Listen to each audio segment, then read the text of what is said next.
Hello, Heritage Soul family. I'm Tim Lachowski. I'm an elder here at HCC, and I play with the music ministry. I want to wish you a happy Lent and also share with you some thoughts that I had about the opening verses from the Gospel of John. In the beginning was the Word, and the Word was with God, and the Word was God. He was with God in the beginning. Through him, all things were made. Without him, nothing was made that has been made. In him was life, and that life was the light of all mankind. The light shines in the darkness, and the darkness has not overcome it.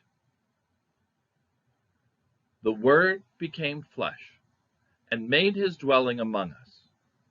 We have seen his glory, the glory of the one and only Son, who came from the Father, full of grace and truth. Many years ago, I had the privilege of taking a scripture class about the Gospel of John with a renowned scholar. His name was Felix Malmberg. And he told me something that hit me at the time and has stuck with me ever since. And it hit me in a very, very profound way. And that's a piece of verse 14. The usual translation is that the Word became flesh and made his dwelling among us.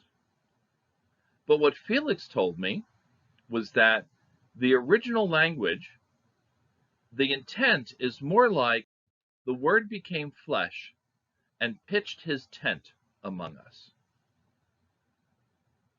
To me, that means that Jesus was not a casual visitor.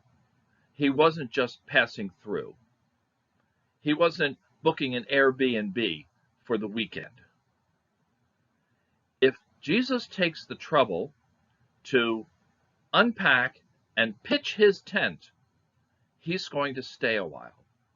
To me, that shows the commitment. It's another example of the eternal faithfulness of God.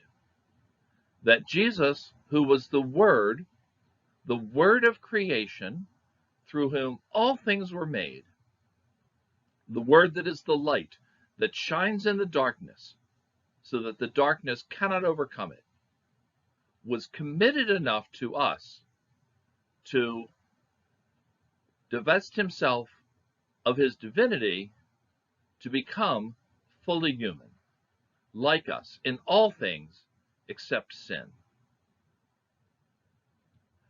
To me, that's an overwhelming thought, that the God of heaven and earth would come down and be with us and live with us to teach us, to show us, and would pitch his tent among us.